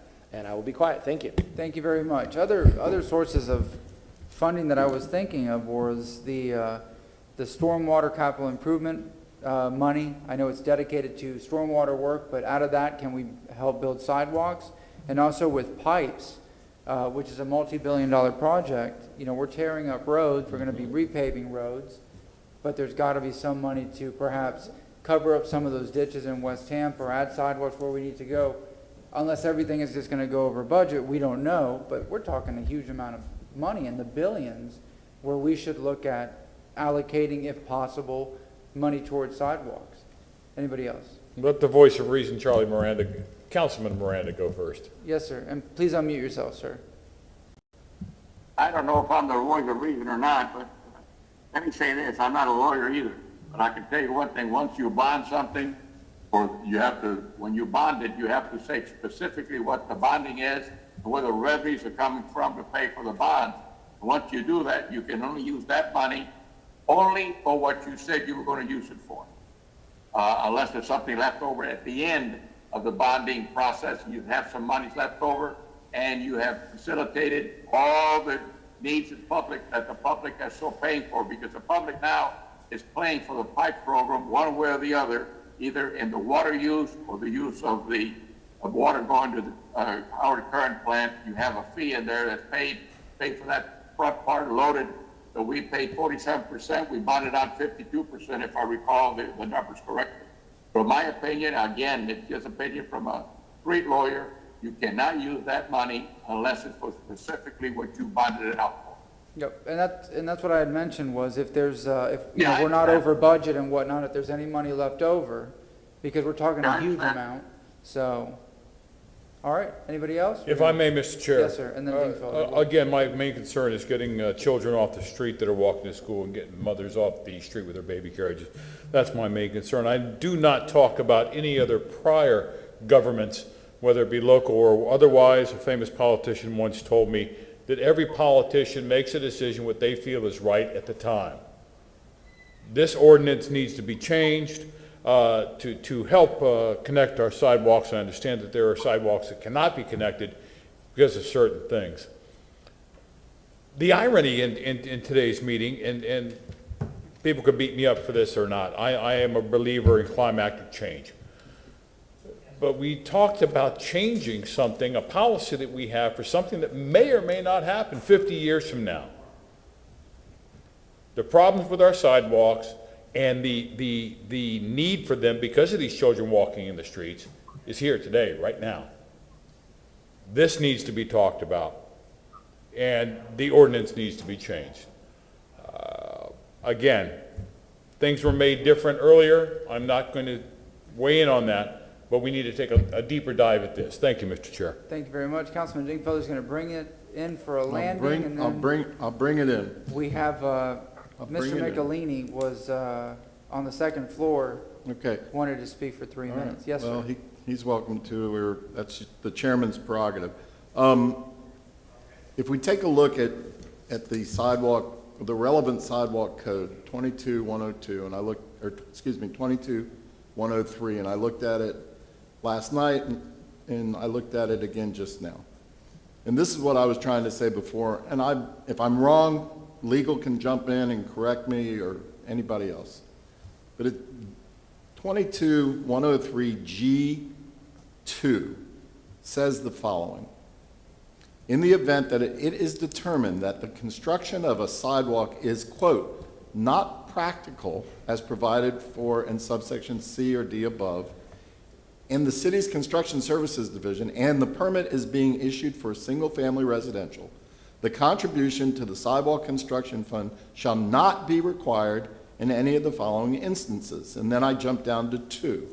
And 2 has 3 prongs. So that single-family builder has to meet these 3 prongs, and then he can ask construction services to waive the fee.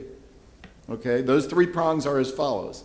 The permit is issued for construction of a single-family residential home located on a local road. That's number 1. Number 2, and most single-family homes are built on local roads. Number 2, there are no sidewalks on that local road abutting the single-family residential structure as measured linearly on the same side of the local road. Okay, that's what I was talking about before. Okay, so if you look up and down that street and he or she is the first builder on that street, and you look up and down the street and there's no sidewalks on the same side of the road, he satisfies the second prong. And the third prong says, and the city's capital improvement plan relative to sidewalks does not include any plans for funding or construction of sidewalks on the abutting local road within 3 blocks in either direction. Okay, that's fine. I don't know what the city's capital improvement plan, states specifically, but there is an opportunity under G2 in our code for developers to not pay the in lieu fee if there's no other sidewalk going on up and down that local road. And I do believe, Mr. Bede and Ms. Feely, that if we dig deep, we're going to find that construction services has probably been giving that waiver. Okay, I can't say it definitively because I'm not in your world, but I would suspect that if with G2 is available, then they're going to take advantage of it. Okay, if anybody says I'm wrong on my interpretation of that provision, please speak up. Otherwise, I believe we need to close that loophole. I'll defer that. I am here. J.C. Hutchinson is here with me. Yes, so we do not currently track that way. I am sure there are some in preparation for the presentation, and the 2,200 and the 35. The 35 are the ones who paid for the in lieu, meaning that they did not meet that 3-prong, or meaning possibly that they did, but they paid the in lieu. So we would need to go back and look at those numbers further in order to clarify for you. I don't believe we had any with 2G1, which is the affordable housing. Most of them did install, and right now we're not differentiating, so it would, not to get into that, but we would need to go back and look at the 2,200 that would qualify. Sorry, Morris, go ahead. I was just going to jump in here and confirm what Councilman Dingfelder went through. There are exceptions in the code now for single-family residential where you do not have to pay the in lieu fee and you do not have to build the sidewalk. So there are exceptions in the code. And I would also, now that I have the floor, real quickly want to confirm what Councilman Miranda was saying about using money that's been bonded for stormwater or other infrastructure purposes. We cannot use those dollars for sidewalk construction. So. All right. If there's anything else, I know Mr. Michelini has had requested to speak. He's on the second floor. If he's here, yeah. All right, so since Mr. Dingfelder has caught it and Mr. Morris has clarified, I guess we need to. I guess Ms. Feely's going to bring that information back in the future and look and see if we need to do something with that G2. Is that correct, Mr. Dingfelder? At least G2, yes. Well, I mean, at this point, what I'm hearing is that if I believe, I mean, I'm recalling when that modification to the sidewalk code had changed, because I believe, and I'll have to go back and look, I thought it was a motion of Councilman Miranda's, and it was over 10 or 12 years ago that we looked at this, because under certain circumstances, single-family residential, when it was impractical for the sidewalk to actually go in, was having to pay the in lieu. So that is where that code modification came from some years ago. If it is the desire now of council that there would be no waiver to the in lieu fee, even under this 3-prong section of the code, then we would need to look at that and then modify that to represent when council felt it was appropriate for the in lieu to be waived, and under what circumstances they would like to close this quote-unquote loophole you're referring to, and capture the circumstance for when that fee would not be waived.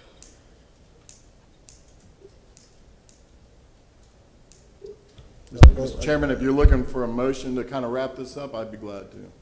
All right, go ahead. Wait, let's hear from Michelini first, and then we'll take a motion. At least give the public the benefit. Go ahead, sir. You have 3 minutes. State your name. Steve Michelini. I'm here on behalf of the Builders Association, and basically there's a lot of work left to be done on this, and there's a lot of moving parts, as we've all discovered in these discussions, and we'll continue working with the staff of the city and try to help come up with and craft some language that makes sense and is fair to everyone involved. I think we recognize that sidewalks are a priority, and trying to help, facilitate the pedestrian traffic around neighborhoods and particularly schools. And I think Vic has already pointed out to you that there are strategies to be employed, and we'll be having more discussions, I'm sure, in the future. So we appreciate your assistance, and we look forward to working with you. Thank you. Thank you very much. Councilman Dingfelder, you have a motion, sir. Well, thank you, Mr. Chairman. Obviously, we're not changing any ordinances today, but I think staff is always appreciative when they get the sense of where this council wants to go in regard to these ordinances. And so with that, I would ask that staff and the legal department work with Mr. Bide on his proposed code modifications. That I concur with his recommendations generally, but I would add specifically to eliminate the loophole that I noted as related to G2 of 22-103 and any other potential similar loopholes that I might have missed. Because the ordinance is not totally easy to read, but clearly G2, as Mr. Massey and Ms. Feely indicated as well, provide that opportunity and loophole.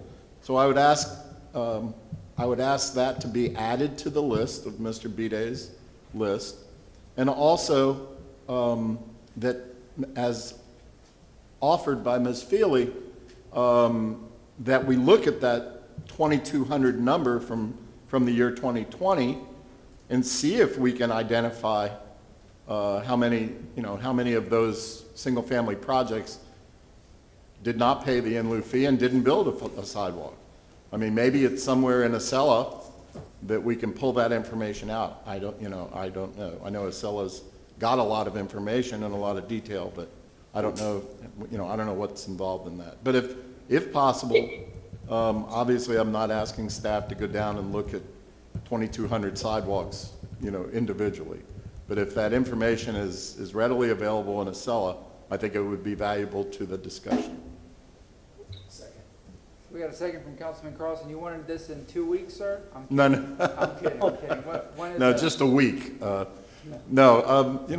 comfortable with, whatever staff wants, 60 days or whatever, 60, 90 days, I'm okay with that. Let's do, You want to inquire of staff what works for them? yeah, I'm looking at the dates far up. What do y'all think? Sometime in July? Maybe July 29th, or do you need more time? We may need more time because there's an upgrade to the Excella software underway currently, and that is critical to both log and also get data out of the system. Okay. And 26th, yeah, maybe 6 to 9 months was indicated. Well, I don't. Gabby. Yeah, the intention of my motion is not to wait for 6 to 9 months for Acela to be available. So, I think we can live with the fact that code provision provides a loophole, and maybe we can assume that some people have taken advantage of it. But if not, even if they hadn't taken advantage of it, we should close the loophole. So, I would offer, 2 or 3 months for staff and legal to come back and implement through code changes Mr. Bide's recommendation as well as the elimination of the G2 loophole. How about August 5th? A little over 3 months. That's good with me, Mr. Chairman. All right, we have a motion for Councilman Dingfelder, second for Councilman Carlson. Just a quick comment. Mr. Dingfelder talked, kind of a long motion, but what I would ask Mr. Bide to do is consider all the comments that we made. Like, I feel that it should be way more strict than your recommendations. Listen to all of our comments and then take that and maybe make some proposed modifications, but then use that as the basis to go to the public, not just the recommendations as they are. I think he kind of said that, but I just wanted to, from my point of view, make it clear. And then you're going to come back. Thank you. So the modified motion then would be Mr. Bide's recommendation plus the G2 recommendation and/or, as you said, Mr. Carlson, stronger measures that have been discussed. Is that what you're saying, Bill? Yes, or just the input from council. Okay. All right, motion from Councilman Dingfelder, second from Councilman Carlson. All in favor? Aye. Any opposed? All right, thank you very much. Mr. Chairman? Yes? Motion is passed, but I just want to make sure that, Vic, I know you always keep your word and your commitment to me. Just please work on some kind of implementation of a program or something that we can maybe get these sidewalks done cheaply, as far as maybe getting the different type of manpower, again, from those other organizations out there that can help young people get back on their feet, give them an opportunity to learn. And I think we can help our citizens out by getting some of these sidewalks fixed versus them waiting and trying to outsource all this stuff there may be other ways we can do this through the CRAs. Also, city coming up with a program as well, making sure we can get some of these done. So if you can just work on that, that'd be greatly appreciated. Thank you very much. Abby Feely. Thank you, Chair. Just one clarification, maybe a friendly amendment, Councilman Dingfelder. It would actually require someone to go through all 2,200 of those records in Acela because it is not tracked that way. So what I would like to offer, I just discussed with JC, is the 500 from this year. We could start with looking at those, and then obviously from this moment forward, anything that's tracking, that's coming in up until the time Vic brings this back to you, we would be monitoring those as well. But I just don't think it would be, I think we can get, we could either do a random sample, but I think if we just go back through the 500, we could do that for you and be able to report back on that. I just can't see going back manually through the 2,200 if that would be acceptable. Okay. Yeah, council gets accused of burdening staff, and I don't want to burden staff. If you feel that it's not a big burden to look at those 500, then I think that's a good compromise. But I definitely don't want to burden staff. Very good. Thank you very much. We have a very, very long night ahead of us. Go ahead, yes, sir. Yeah, just one last brief thing. I just want to tell everybody, anybody watching, Mr. Bide is a visionary in transportation, and he has a big vision where the community could go. He's looked at best practices, and he has great ideas about where we should go for the future. If we had the money to do everything he wants to do, this would be a even better city. And so look forward to working with him creatively to find solutions to make this happen. Thanks. I second that. Thank you very much. And Mr. Massey, if you could stay on, it's regarding new business, so which is coming up now. Okay, that concludes the agenda. We go to new business from council members. We'll start this way. Councilmember Dingfelder, do you have anything for new business, sir? I'm checking with my aide, but no, I don't think of anything. Okay, Councilman Citro? Yes, sir. Councilman Goose? Yes, Mr. Chairman, thank you again for your leadership this afternoon. Commissioner Overman gave me a call. You recall the county has passed a new renters ordinance within the city.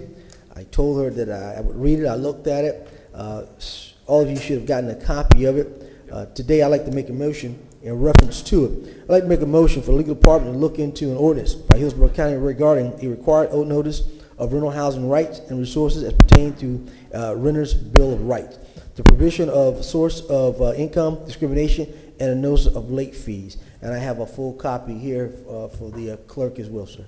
What day would you like that? I think maybe, Mr. Massey, how much time do you think your officerman need? We would probably need to talk to our the HCD staff, but we could probably get back to you 60 days. That'll be fine, sir. 60 days would put us, let's get to, how about July 15th? That'll be fine, sir. We're not here for a Mr. while. Massey, that's good for you, sir? I think that's fine. I think, everything pretty much the county's already done and have. It's just a point of our people looking at it and see if there are any kind of small changes or whatever, but I think reading it's a good ordinance.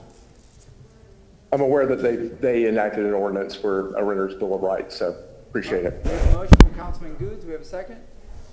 Second from Councilman Carlson. This is going to be staff reports for July 15th. All in favor? Aye. Any opposed?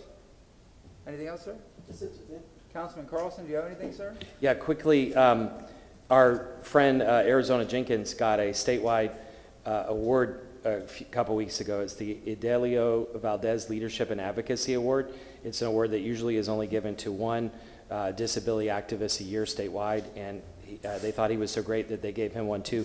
If you're okay, I would like to give him an accommodation and ideally have him come and say hello to us one day. Absolutely. I just saw him last night. Make sure I bring him a cigar, too. That's right. Tell him he can't smoke here. Okay, when would be good? When do you want him to come? July 15th is the city of Tampa's birthday. We have a regular session, so that's... You want to do July 15th? Yeah, I mean, it's pretty open that day, so... Okay, July 15th? All right, we'll do it under ceremonial activities. So I'd like to make that motion, please. If y'all don't know Arizona Jenkins, it's gonna be a treat. He's a great person. But we have a motion from Councilman Carlson. Do we have a second? Second from Councilman Goods. All in favor? Aye. Any opposed? Anything else, sir? The second one quickly, Jose Marti Park in Ybor, there's a legend that it's owned by the Cuban government. But the property's been managed by a private entity since 1983.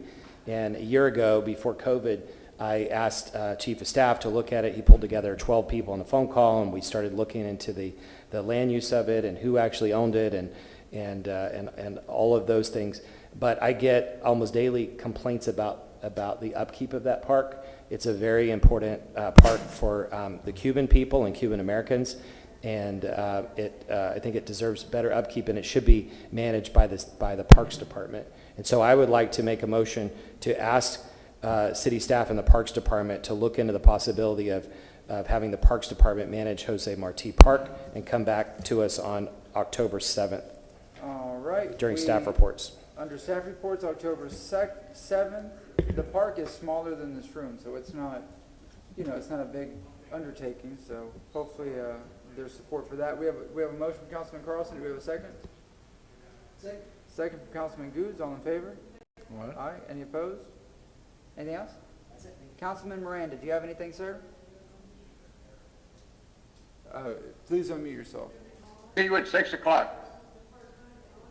All right. I have nothing, so 6 o'clock, we'll be back in session, and we made sure to notice as adequately as possible for that. Thank you very much. We are adjourned.